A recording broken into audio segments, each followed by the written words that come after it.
Okay. Everybody hear me? Great. I'm really thrilled to see a nice crowd here. If you would make sure, if you wouldn't mind, I see your names. Just tell us what city you're in your little tile there. If we have time at the end, we can speak more, but I know everybody's time is valuable, so you want to get down to business. So in spite of our small delay, I'm so sorry. Hi, let's start over. I'm Andy Mizels. I am the very, very proud director of the Martin Pear Israel Fellowship. It's maybe the best thing I've ever done in a pretty long career. Um, and I'm really, it's been, oh, sorry, I gotta let some people in. Um, and I want to immediately, before we do anything else, I want to introduce some fellows who can tell you anything they tell you is going to be way better than anything I can tell you. So I'm going by who's in my screen and where you're sitting. Ellen Daniel is Director of Marketing out in the Meyerson JCC in Cincinnati. Give a wave, Ellen. Ellen is currently a fellow in Cohort 2. Allison Cohen is the Chief Development Officer out in Staten Island. She was Cohort 1. She's now officially an alumna. And we have Becky Metzger at the from the Birnbaum JCC in Bridgewater, New Jersey, also a member of the founding cohort. So they're here to answer questions, to add to whatever I may say, and to give you really a first-person account of what it's like to be in the program. Okay. So I just see quickly we have, well, we got Boulder. We know some Boulder people. Tampa, Baltimore. Okay, Boston. Very good. Okay, very nice. Denver. Very nice overview of folks. So here's what we're going to do. I first came onto this program as a consultant. I was doing other things at JCC Association. I work in Jewish education. And as I'm working on this thing, I'm going, this is really a phenomenal program. It's really a great job for somebody. Never occurred to me that I would be that somebody. And I really do feel very lucky that the fates allowed for me to take this on. It's really been tremendous. So I'm going to give you a very brief overview of the program, and then we'll have plenty of time for questions. I'm going to make sure each of our fellows has a chance to say something. And I'm just going to share my screen. Okay, can everybody see that? Okay. All right, so here we go. The Martin Pear Israel Fellowship, and I would be remiss if I didn't tell you a little bit about Martin Pear. Let me do this as a slideshow instead of so messy. Here we go. I'm all off because I'm always early and I had to rush to get on. It doesn't make me happy. Okay, Martin Pear is was a lifer in the JCC movement. He's right there in the middle, holding. There's a little boy next to him on his lap. He was the executive director of 4 or 5 different JCCs across the United States, and he had a great love of Israel. And he passed away about 5 years ago, and his family wanted to do something. This is the real legacy, right? All these children and grandchildren. What he really wanted, they wanted to really honor him in a special way. So we have some wonderful donors. The Hoffer family, that's Rachel on the left and Jonathan on the right, and 2 of their daughters in the middle. And they said, how can we honor him? And so a program that both brings people who are relatively new in their tenure into the JCC movement, relatively new, meaning not 30 years, and getting them building a cohort, and equally to really learn about Israel. Martin Pear was devoted to Israel. One of his children has built a family and lives in Israel. So these are the 2 things that are most important to him. And this is how his family decided to honor him. Okay, and here we go. These are the goals. Educate Israel education and engagement, and you know, and building a personal connection with Israel. I think our fellows can tell you we have people from across the spectrum, people who have lived in Israel, people who have never even visited Israel, and everybody in their own way, at their own entry level, found a way to build a connection with Israel or expand their connection with Israel, and then to in some way bring that experience back to their JCC. And I always call it 1B. It's not even 2. Is to build a strong professional cohort. That's very important to our funders because it was very important to Martin Pear, so that there would be people in the pipeline continuing to take on various positions in the JCC movement. this is more or less the educational arc. Okay. And this is an educational program. I mean, we do experiential education a lot. We enjoy ourselves, but this is about learning. So the first part of it is to build a foundation and a common language, because again, people are coming in at very different with different backgrounds. I wouldn't call it level, we call it background. But somehow, and again, maybe one of the fellows will attest to this later, we find a way to kind of somehow find a common entry point. So the people who have a little bit more maybe can offer some perspective, but they really love seeing Israel through the eyes of people who are discovering it for the first time. And somehow we build this language.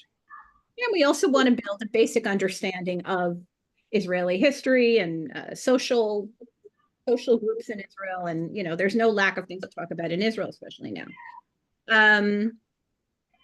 The second part, we really dig into the complexities and nuances of Israel. And complexity and nuance are probably, you know, should be in the title of the program. It's always been the case. Israel has always had layers of understanding. And right now, people really are looking to understand better. How did we get here? What's going on? What is the history?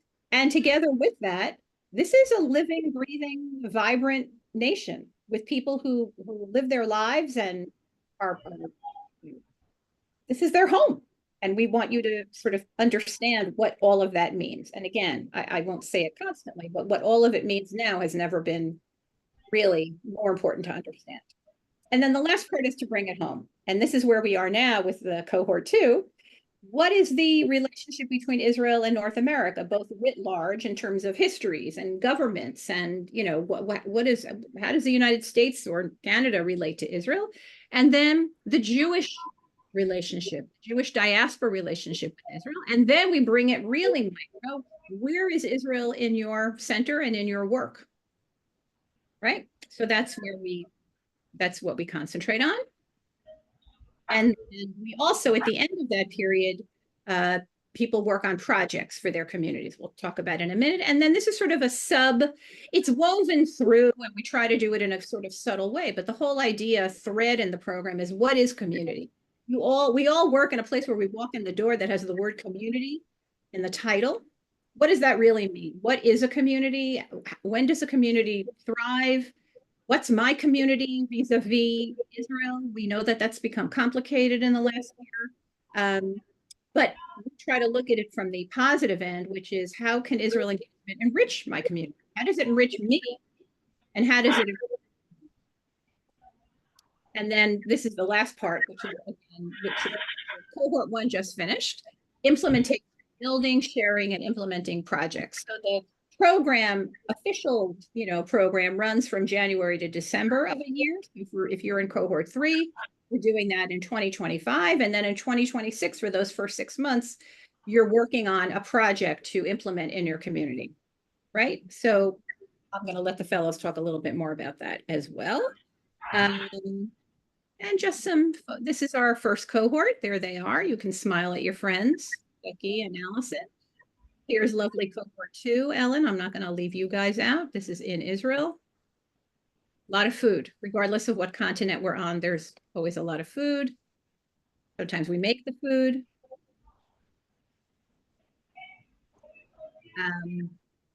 And I'm going to stop the share so that people have an opportunity to hear more and to get questions answered, clarified, et cetera, et cetera, et cetera. So that was really brief. I really want the chance for the fellows to say a word, and really for you guys to have a chance to ask any questions that you have. So why don't we, does somebody have a burning question? Maybe we'll do that first. I'm sorry. I'm sorry. See what happens when I'm 5 minutes late? It totally throws me. What I didn't describe was sort of what happens in that January to December. January through December, we have an educational program where monthly we meet for webinars. There's often a presenter who is working on a topic that people know in advance. There's reading to do in advance, or video to. Can everybody mute? Somebody's in a noisy JCC, which is, where we all work. And And then we try to leave some time for discussion after, whether it's Q&A with the presenter or in small groups. So that happens on a monthly basis. We generally take a break and do a couple of optional things in the summer. Summer is rough because we have camp directors and we have, family vacations, makes it kind of difficult. And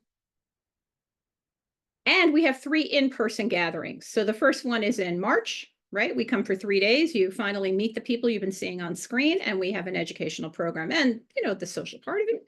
We go in May to Israel for a 9-day trip, and then we meet again in the fall. So cohort 1 met in October. In fact, we met on October 11th, which was not easy, but I think very important for them to all be together, as they told us, as they all shared. And this year, cohort 2 is meeting for their final gathering in November, within the context of the Z3 conference, if people have heard of that, which happens out in Palo Alto at the JCC in Palo Alto, which we can talk more about. Okay, so that's a pretty important part that I forgot. And the topics are, it's history, it's arts, it's culture, it's Israeli film. It's for cohort 2, we added 2 sessions. They did 2 additional hours to that monthly schedule, because every single person in the period of doing their interview said, I'm here because I don't know I don't understand. I need to know more about the conflict and how it arose and where people sit on these things. I know what I don't know. So we actually did almost a mini course. We did the mini course before our March session. So they were really dedicated and squeezed it all in. I'm trying to answer questions, sort of a community. Blah, blah, blah, blah. Okay, that's it. I'll get to the questions in the chat if we don't get them answered, Melissa, don't worry. That's it. Again, I hope you fellows tell them I'm not like a scatterbrained crazy person. Forgetting half the things I wanted to talk about. One thing that I think is really important and that we try to make a priority is a diversity in the cohort. That there are people from every department, different ages, different personal backgrounds. That's what makes our cohort so powerful. And the criteria right now, we expanded this year. Originally, the 10-year period was 3 to 5 years, because the Hoffers really were looking to cultivate people really new.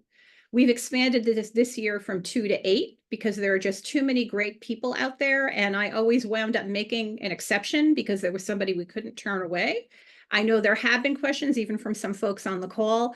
I'm above, I'm below, I can only make exceptions or talk about exceptions when I see the whole pool. We have a review committee, we have an acceptance advisory committee, and then we see who have we got, and then we can talk about, okay, what might be appropriate here. We do really want representation from across departments and personal backgrounds.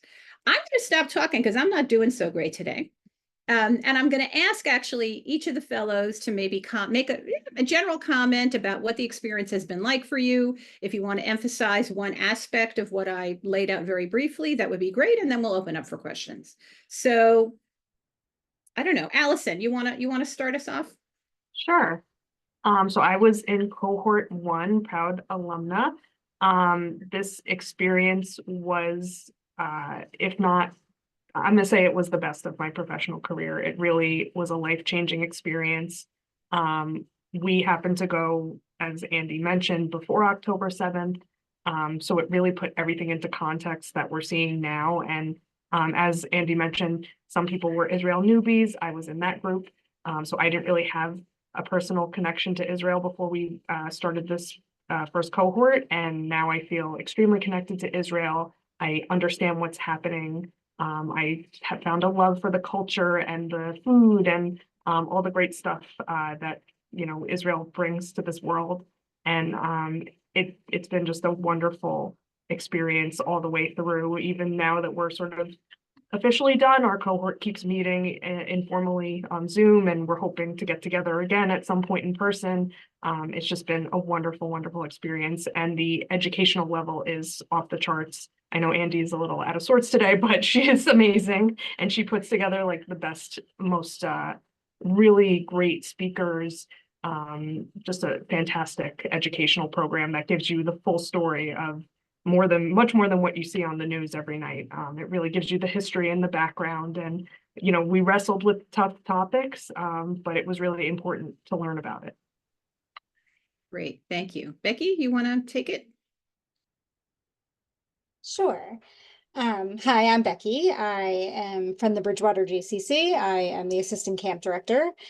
I was also in cohort 1, and I would say that it wasn't my first time in Israel, although I had only been to Israel once before, very quickly, about less than a year beforehand.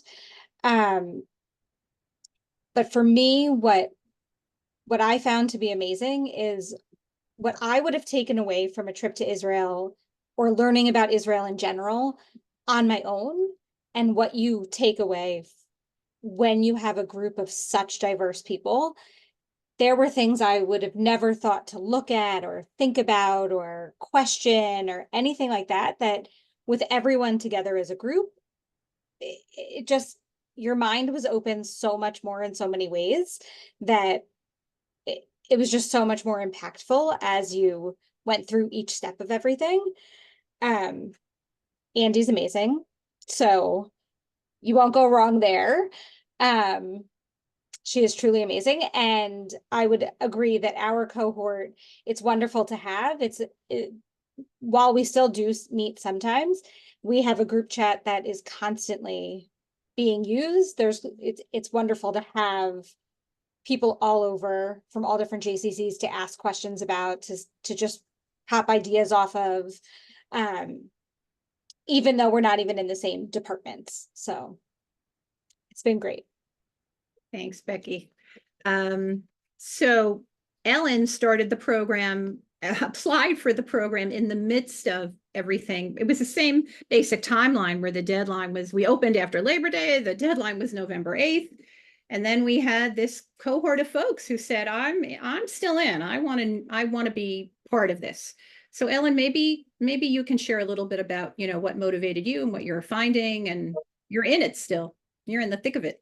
Yeah, so I'd agree with Allison. This has been really the most impactful professional development program that I've done in my career, and the educational component and also the travel components have been both extremely meaningful and profound in many ways. And so I'd really just encourage you all to apply and participate if you're invited to. But I think it goes without saying that the most impactful part of being there is being there, right? Not reading articles or hearing from experts, which is interesting, but actually being on the ground there in Israel is a different feel and a different understanding that I, didn't appreciate, I think, before I went. I have been at the JCC and Federation for about 7 years. I'm not Jewish, and I'd never been to Israel before the trip. And so I was among many of our group, the first timers going. And, we visited in this context of a post-October 7th world where hostages were still being held and there was active fighting, still is, going on. And so, it was even kind of day to day, is the trip happening? Do we feel comfortable going, checking in with our families? And I think we had a committed group that said, we're going to go, right? I feel comfortable. I trust the group that we're going with, and I know that they're going to create an experience that is meaningful. And so, one of the things I think most of us took away from this trip is this juxtaposition of joy and sadness that's woven through everyone's lives right now. People are kind of living in both of these worlds constantly because they know people who are involved in the fighting or who have been killed. And also life goes on, right? They have birthdays and anniversaries and weddings. And so it's in the midst of all of this heaviness, but there is also happiness and joy. And I think we experienced that most poignantly when we went to the hotel on Shabbat. We had been there. It was one of the first places we went when we first arrived, and got a history lesson, right? Of when it was built, when it was partially destroyed, and what's left. And then we went back on Friday evening, and after going to Mount Herzl and seeing these, graves that have been freshly dug, right? Soldiers that had perished in the last week. And yet everyone was joyful and celebratory and welcoming this respite, right? One chance to just take a breath. And so I think it's being there in that moment and really experiencing that made me understand just who Israelis are and what the culture is. Beautiful. Thanks, all three of you.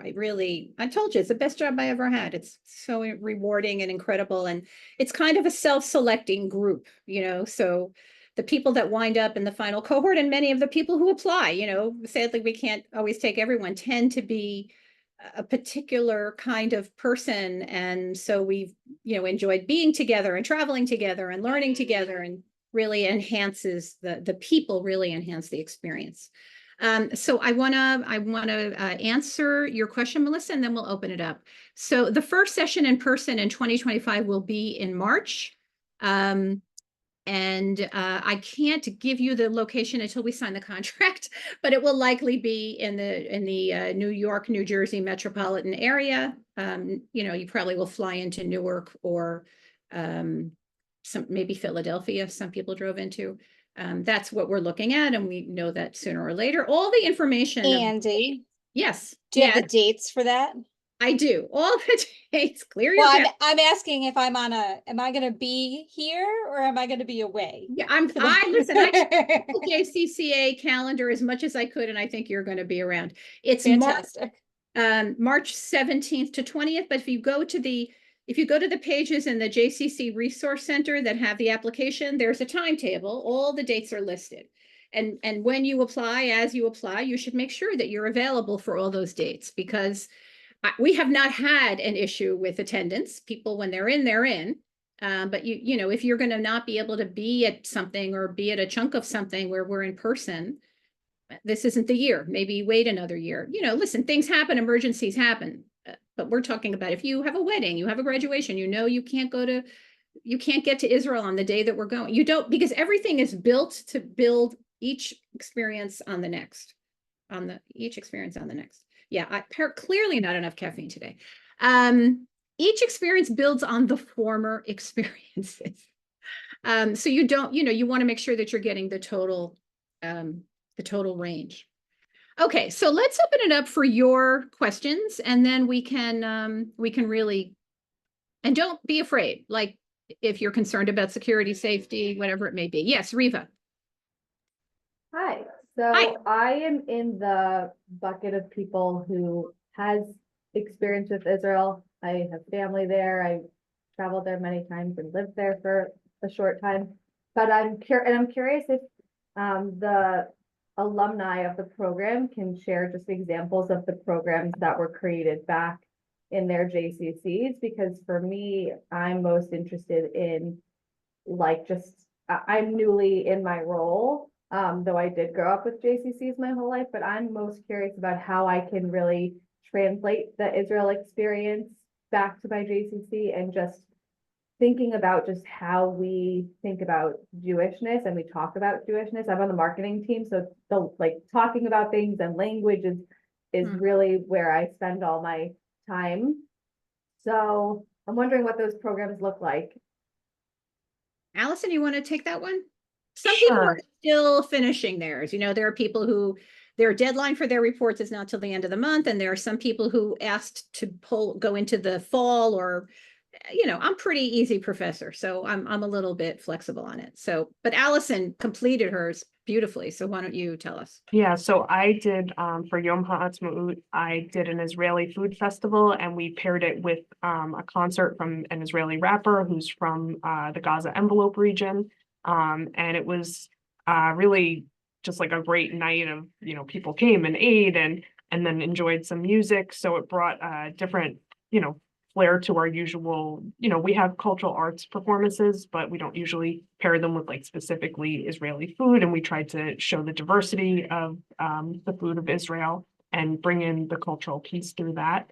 But from a marketing perspective, I would say that this fellowship really gave me some of the tools to talk more about Israel, and, things that maybe I didn't know before. I don't know what your experience is, because obviously you have more of a connection to Israel than I did when I started, but it was extremely helpful from a marketing perspective and communications, because I could use terminology I had never heard of before, you know, pulling images from my trip. I've used images from my trip in marketing pieces. So it's been incredibly helpful from the marketing standpoint as well. Just a couple of other examples. We had a person in cohort 1 who's an artist, and that's what he does at his JCC. And he did a project where he did an art auction. He got local artists to contribute art, and they're sending the funding over to the hostage families forum. And in his classes, he had people design T-shirts, each got the name of a hostage. And we're going way back. He did his very early on. And in fact, one of them was freed, and we're going to be giving that hostage the T-shirt from the Florida JCC, which is rather overwhelming. Another person, they can be small and big. Another person did a film festival. It was a smaller thing. She had, I think, a series of 3 films. And she had talkbacks with the director or somebody in the film that she had on screen, direct from Israel. Beautiful program. And then, of course, what's the goal here? So that when something not great happened in Tel Aviv a few weeks ago, and people were walking in her office to find out, how are those people? They now have a relationship with people in Tel Aviv that they didn't have. Cohort 1 always heard me talk about moving the dial, move the arrow, what did I used to say? Who knows? Help me. Just move the dial. However, if you have this much of Israel, so this much is a lot more. If you're from a JCC that does a lot of Israel education, then maybe you have the resources to do a little bit more. If you have a shaliach, an Israeli emissary, so maybe you have another set of hands and a brain to help you. If you have been, whatever it is, just move the dial on Israel engagement. Now, we know that after October 7th, just about everybody up their game when it came to that, which is a poor choice of words, but everybody became much more engaged. And I'm not sure that's the case now still. We know that there's all kinds of issues out in certain communities, and that becomes a real challenge. Allison had it even in Staten Island, which is, in the New York area. Real challenges trying to do something about Israel. So every project is tailored to your community. Another person, Indianapolis, did a festival of Israel for a week. It started in her day camp director, and then it expanded to the whole JCC. Not Jewish, 90% non-Jewish membership. And based on the pictures and on her report, it looks like it was a big hit. So you will do something that works for your JCC. It's not a one fits all. So you can go talk to Riva, right? And find out she's still working on hers. And I see a Savannah t-shirt, so you can go talk to our friend Jackie. I see that the fellows are spreading the word. I'm very happy to see that. Okay, other questions? Questions about the trip, questions about decisions, how we make them.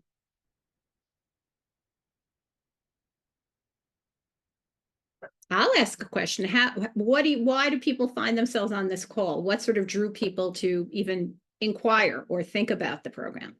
That's instructive to me. Go ahead, Melissa.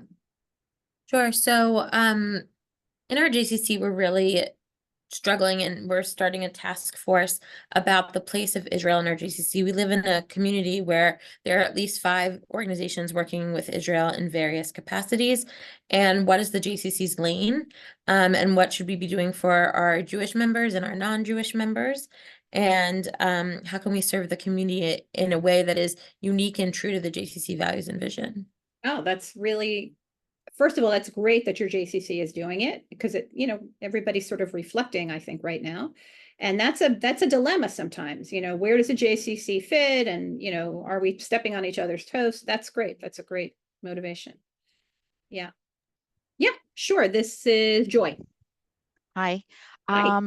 As a cultural arts director, I've been in this role for 5 years, and I got to know our new shaliach before COVID hit, and we'd started some fun programs together, but back then it was all of the elections. There was so much going on, election after election. And we started a really, I think, great program, virtual program together, a monthly Israel update. And it really was a treasured virtual program for our community.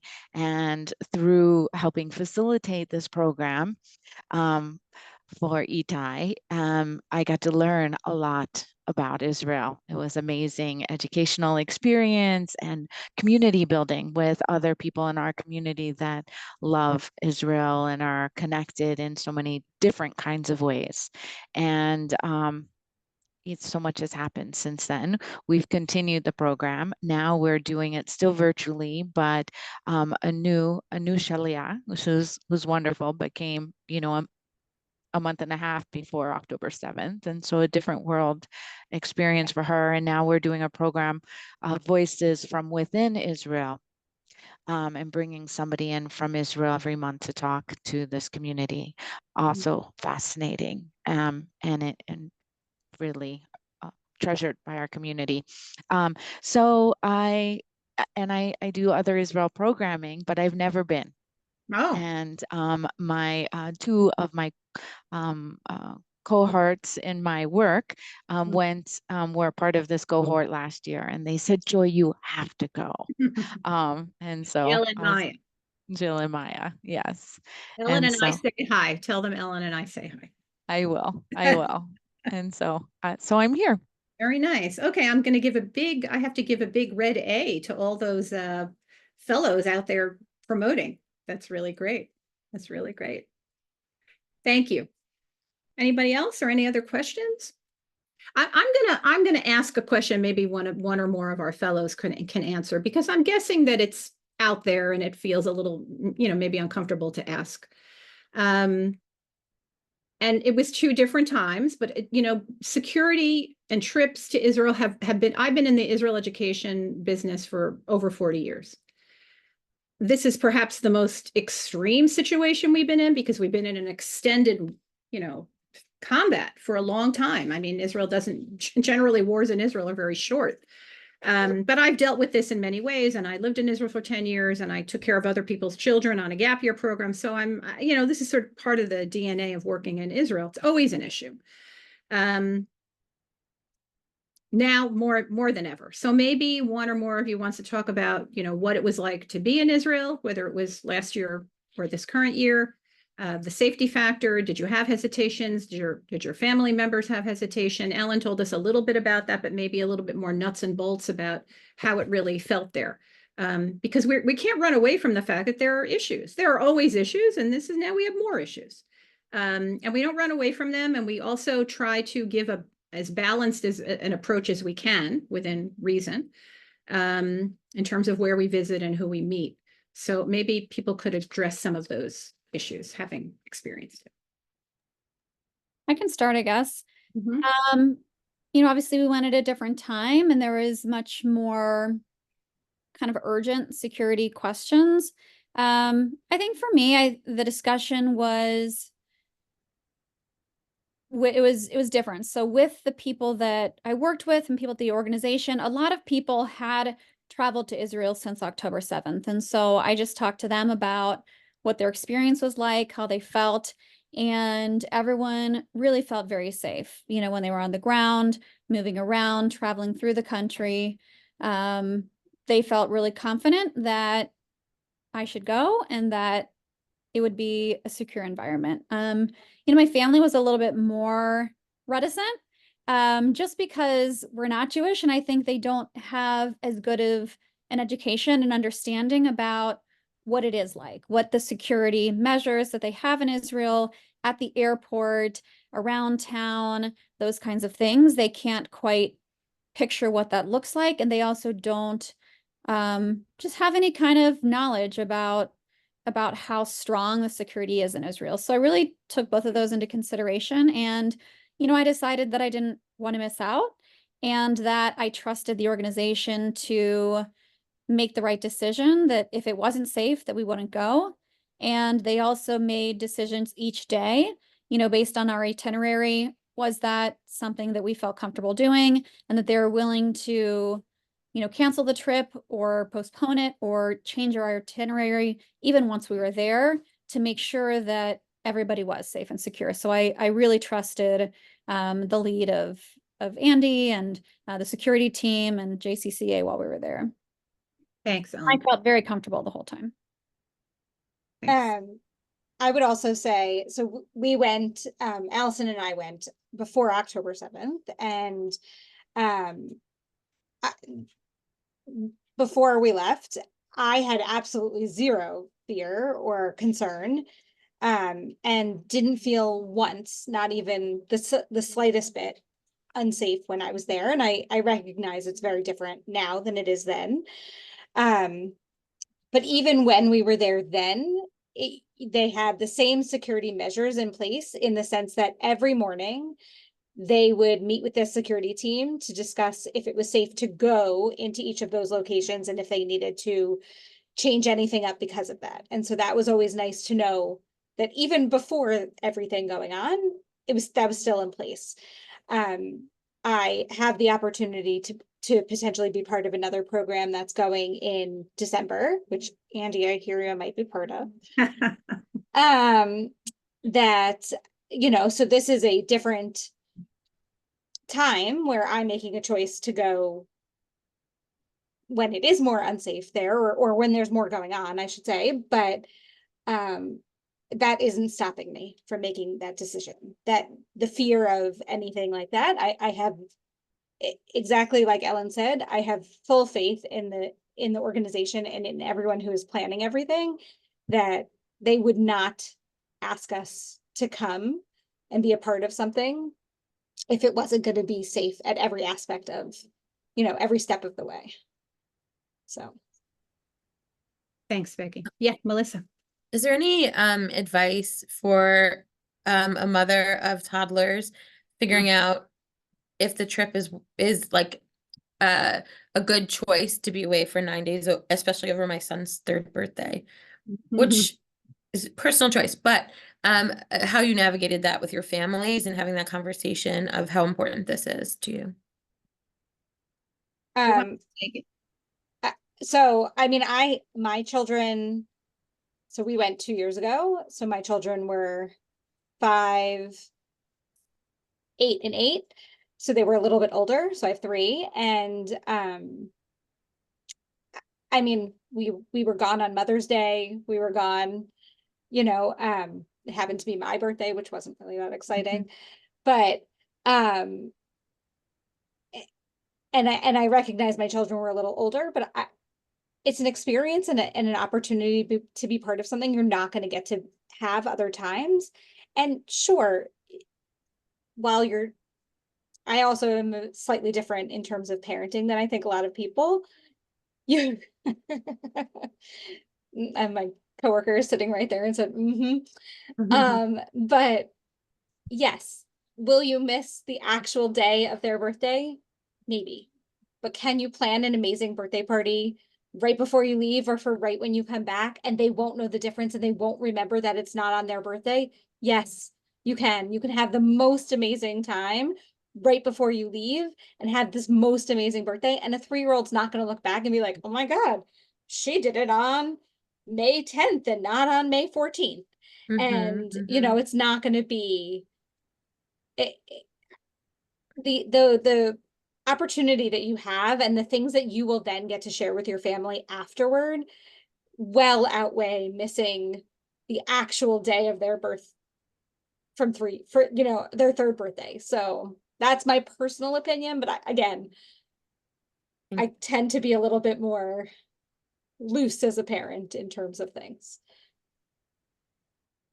Ellen, you have anything to add? I'll just add, my kids are a little bit older than that too, but there were a lot of moms on our trip, and some who had very young kids, actually 2 who were pregnant on the trip actually to Israel. And so you can imagine their kids are pretty young, right? And all of us would say, you should go.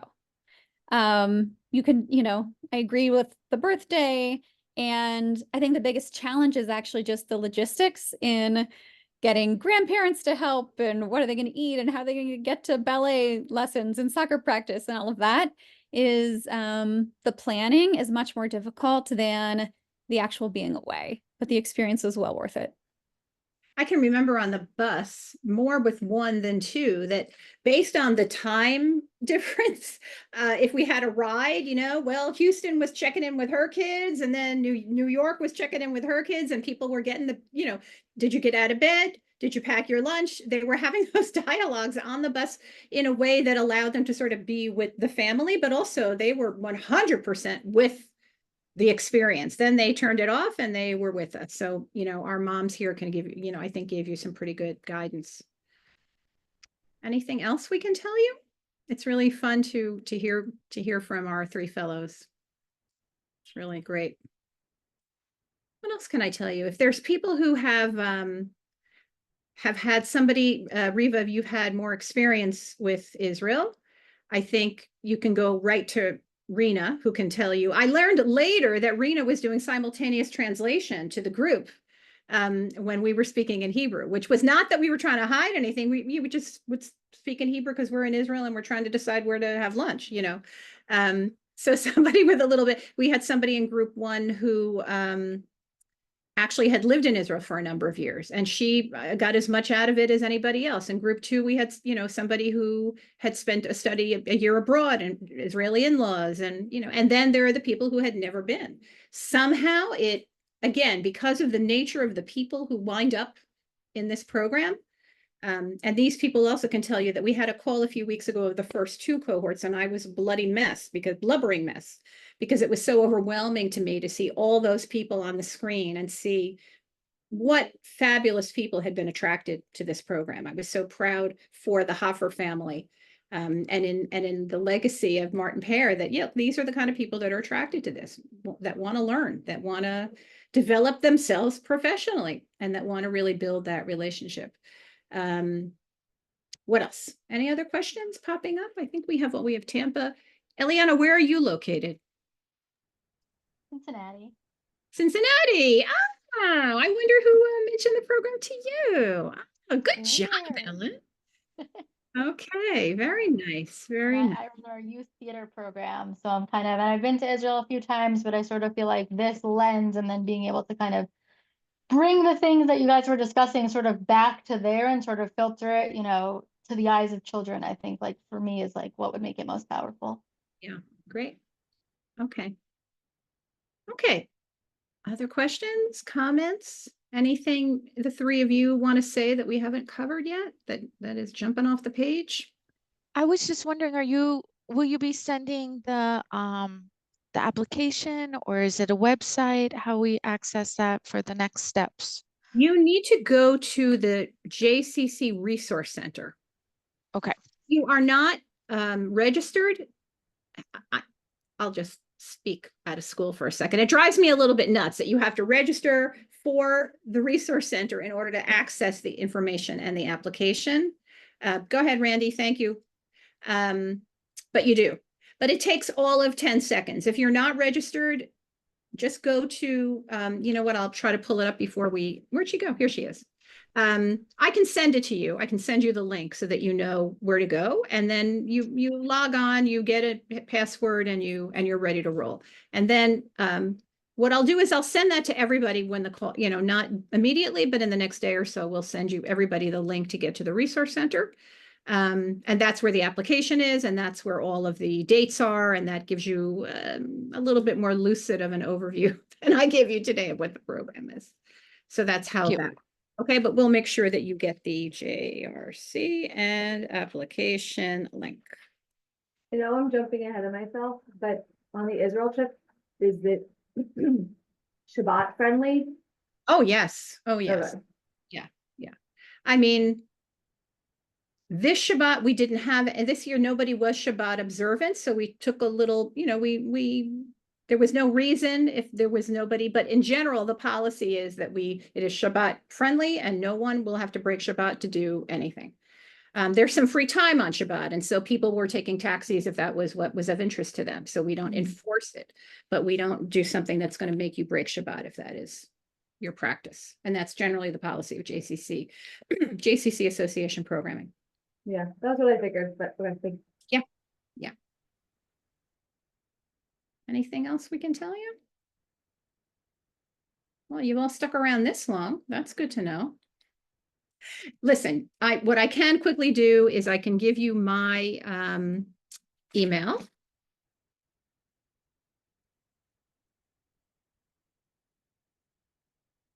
And whoops, it went to everybody, didn't go to everyone in the meeting. If you have questions, you should contact me. If you have any problem with the accessing the application or the information pages, we'll make sure that that gets fixed. If you have additional questions, you'd like to speak directly to a fellow, something that you didn't feel comfortable bringing up in a group call, I have people online ready to get on a phone call with you and tell you anything that they possibly can to help you. So we have covered all our bases. Yeah, here, Allison just threw it right up there for you. You don't even have to look. I don't even have to make a shidduch or a connection for you. It's right there. Okay, trying to think if we've forgotten anything. Ladies, have we forgotten anything? We do have men in the program, not many, but I think that's the case with lots of JCC staff members. I don't know how it is, or whatever, any way that you identify. Lots of people from every background, but generally more women. But really the variety of folks and what they bring is what makes the group. That's what makes the group. Okay. All right. So please be in touch with any questions. The deadline for applications is November 8th. There's not a whole lot of leeway in that because of what we need to do to get things running. If you make it through the first part of the process, you'll be asked to sign up for an interview, and a couple of us from our application committee will interview you. And then we aim to have the decisions made by mid-December, if not earlier, so that we ramp things up and have you ready for, we start in January. I think our first one is January 11th, if I'm not mistaken. And then we're ready to roll. So it happens pretty quickly. So don't delay, get it going. It's not a short application. But I'm happy with that, because I think that people who make it through the application, that's why we get such an extraordinary bunch of people. Because they take the time to say, all right, this is a serious thing. Don't be afraid of it, right? Don't be afraid of it. Okay, Becky says don't be afraid of it. Okay, folks, thank you all for coming. We'll let you have those 8 minutes back, very valuable in any JCC job. Ellen and Allison and Becky, thank you so much for getting on the call, sharing your experience. Makes me incredibly happy. Ari, is there a financial commitment? Excellent question. The financial commitment, I just can't see the whole question. There is no financial commitment from the individual other than in Israel, there might be 1 or 2 meals that are sort of on your own, that are usually, we do them in the less expensive places like an open air market. Each JCC is asked to contribute $1,200, which is a steal. Let's face it. There's some minor transportation expenses. We won't cover, we won't cover a fancy car service to get you to the airport. We may have a number, a ceiling on what you can, ask for to get back in reimbursement. But we try to keep it. Oh, you can't talk because of the volume. Okay. We try to keep it so that you really have almost no expenses. And whatever you are asked to put out there, we reimburse as quickly as possible. We got smart in the second year, ladies. There's hardly anything that we have to reimburse. We work with travel agent, so it's really quick. That's a good question.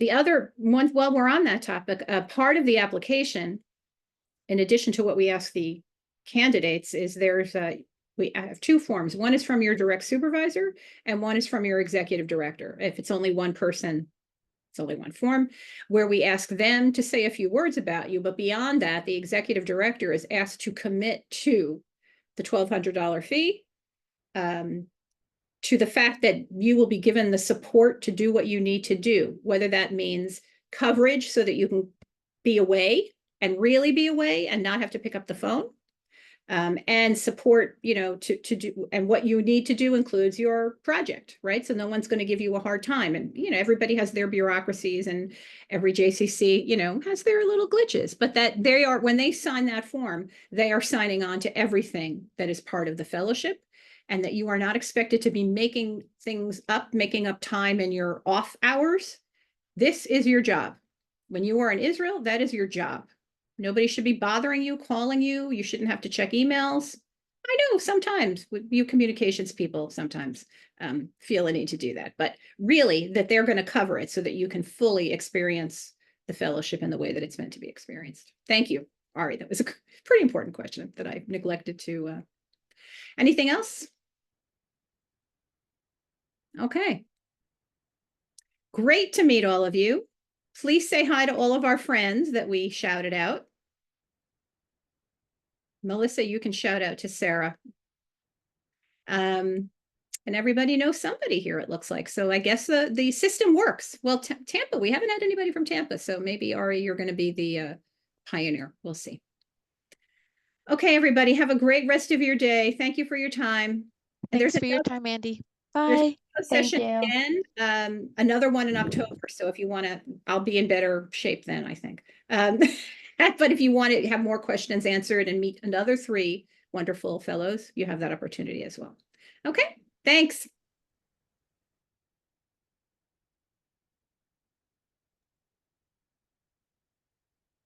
Andy, I had a quick question for you.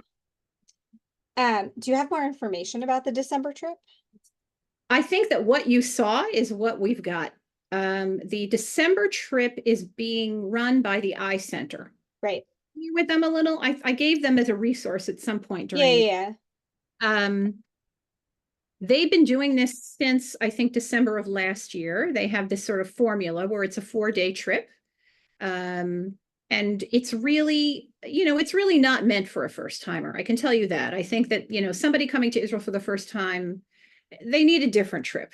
This is really for people who can process things and have a really solid background already, because it's talking about Israel now. What is Israel dealing with? What is happening with the society? There will be some Israelis on the bus who all work in education. So you're meeting Israeli peers who themselves probably haven't fully processed what's going on. So there's that element will make it different. And of course, it's a marathon. I mean, our trip wasn't big on free time, but this one, I don't know if there's even any. I don't know. I haven't, the hourly one, very little. I'm trying to think if I've seen the hourly itinerary. So I think the idea is you start on a Monday and you fly home on the Thursday night, unless you decide to extend a little bit. Do you know if there's going to be a call for that one? There is going to be a call for that one. And I think I can cheat and I can sort of tell you when it is. There's very little information right now, but they are committed to learning more about it. I just don't know what it is. Yeah. Let me look here. Because we want them to be on the call, because I'll be sitting there like a blob for a lot of it. I mean, it's really, the program is run by the Eye Center. They have somebody who is in charge of it. There's a different me, but because we're running a JCCA bus, so I'll be a staff member and whatever that means. So that'll be harder for me than for you. So anyway, we were waiting for them to confirm, because we want them to be on the call. Obviously, we want them to lead the call. Sure. So I think we just got it. It's not official till the info goes out, but as far as I can see, I think it's going to be on. Hang on, it's in my hard copy. It's not even in digital yet. Hang on.